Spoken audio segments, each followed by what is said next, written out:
আপনারা জানেন এই সর্বশেষ যে আন্দোলন, এটা কোন দলের আন্দোলন ছিল না, এটা ছিল বাংলাদেশের ইতিহাসে এমন এক আন্দোলন যেখানে হিন্দু, মুসলিম, বৌদ্ধ, খ্রিস্টান, ছাত্র, মাদ্রাসা ছাত্র, আলিয়া, কওমিয়া, ডানপন্থী, বামপন্থী কোন ভেদাভেদ ছিল না, সব একাকার হয়ে ময়দানে অবতীর্ণ হয়েছিল।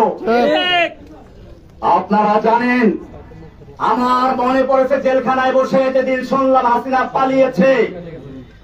আলাম তারা কাইফা ফাআলা রাব্বুকা বিআসহাবিল ফিল, আল্লাহ বলছেন আপনি কি দেখেন নাই হাতি বাহিনীর সাথে আল্লাহ কি আচরণ করেছিলেন?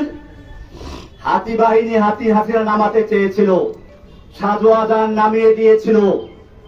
আল্লাহ বলছেন আলাম ইয়াজআল কাইদাহুম ফি তাদলিল, তার এই জঙ্গি জঙ্গি খেলার চক্রান্ত আল্লাহ কি ব্যর্থ করে দেন নাই? ওয়া আরসালা আলাইহিম তায়রান আবাবিল, আল্লাহ বলছেন আব্রাহাকে ধ্বংস করার জন্য ঝাঁকে ঝাঁকে পাখি পাঠিয়ে দিয়েছিলেন। তায়রান মানে পাখি, আবাবিল মানে ঝাঁকে ঝাঁকে, আমার দেশে বলা হয় আবাবিল পাখি। আমি তখন মনে করলাম এই প্রাইমারি স্কুলের ছাত্র, হাই স্কুলের ছাত্র, নাবালেক শিশু পর্যন্ত যখন ময়দানে ঝাঁপিয়ে পড়েছে, এটা আল্লাহ তো সেই আবাবিল পাখি চলে এসেছে। হাসিনার কোন ক্ষমতা ছিল না মোকাবেলা করার মতো। আমি ধন্যবাদ জানাই বাংলাদেশের সেনাবাহিনীকে সময় মতো পদক্ষেপ নেওয়ার জন্য, যে তারা কোন দলের আনুগত্য না করে বাংলাদেশের জনগণের পাশে দাঁড়িয়েছিল। আমি বাংলাদেশের পুলিশ ভাইদেরকে বলবো, আপনাদেরকে জোর করে ব্যবহার করেছে আমরা জানি, আপনাদের দোষ না। আমি সেজন্য আজকের মাধ্যমে সারা বাংলাদেশের মুসলিম অমুসলিম সমস্ত মানুষকে বলতে চাই, আপনারা কোনো ফাঁদে পা দিবেন না। এখন বড় কঠিন মুহূর্ত চলছে। আপনারা দেখেছেন ভারতের মিডিয়ায় প্রচার হচ্ছে বাংলাদেশে হিন্দুদের মন্দির জ্বালিয়ে দেওয়া হচ্ছে, হিন্দুর বাড়ি ঘরে আগুন লাগানো হচ্ছে, এই সমস্ত অপপ্রচার হচ্ছে। খবরদার, আমি আপনাদেরকে কঠোরভাবে বলছি, কোন হিন্দুর উপরে আক্রমণ যেন না হয়, কোন মন্দিরকে আগুন দিতে না পারে, সেজন্য আপনাদেরকে অতন্ত্র প্রহরে পাহারা দিতে হবে ইনশাআল্লাহ। ভাইয়েরা আমার, আপনারা জানেন আমরা কোন বিশৃঙ্খলা পছন্দ করি না। আমরা চাই আল্লাহর নবী যেরকম ভাবে মক্কা বিজয়ের পরে যখন তার সামনে সাহাবায়ে কেরাম 10,000 উন্মুক্ত তরবারি নিয়ে বসে আছেন, একটা ইশারা করলে সব গর্দান গুলের যায় মক্কার কাফেরদের। মক্কার কাফেররাও এসে হাজির হয়েছে সামনে।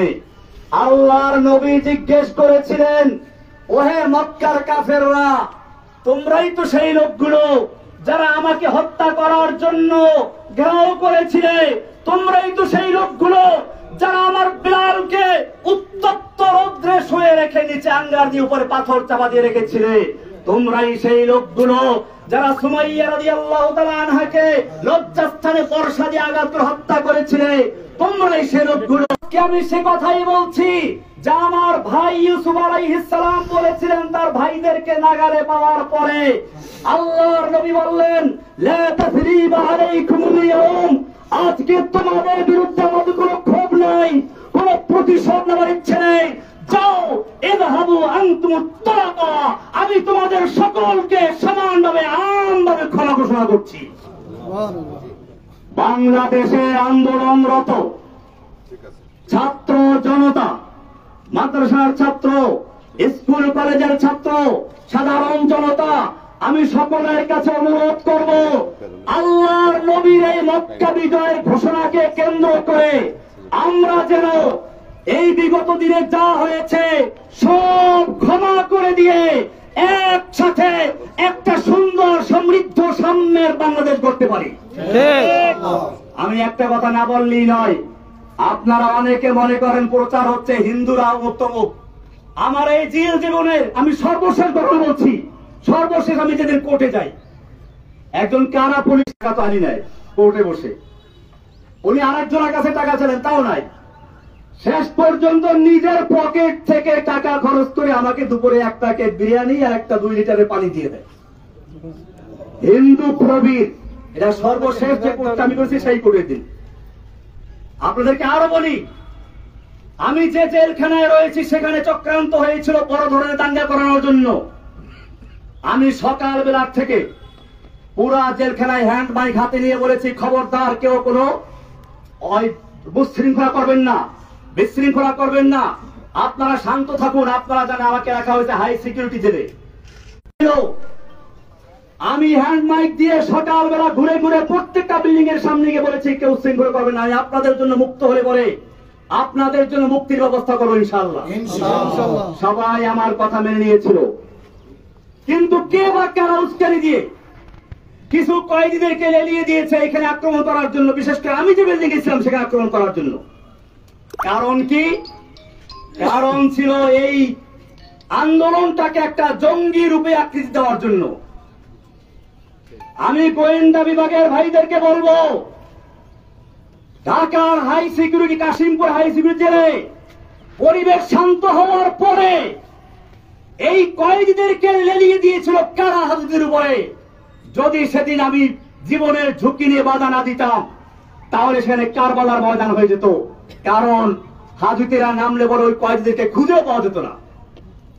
এই চক্রান্ত কারা করেছিল আপনাদের খুঁজে বের করতে হবে। এই চক্রান্ত শুধু জেলখানার ভিতরে না, আপনারা শুনুন, আমি যেই ব্লকে থাকি, অর্থাৎ ব্লক বলতে একসাথে 7টা রুম, যাতে করে তার কেউ ক্ষতি করতে না পারে। আমার বড় ভাই এখানে আছে, আমি ছোটবেলায় দেখেছি। আমার বড় ভাই আছে এখানে, এদিকে মাস্টার সাহেব দিকে আমি বলি বড় ভাই হিন্দুদের ঘনিষ্ঠ বন্ধু।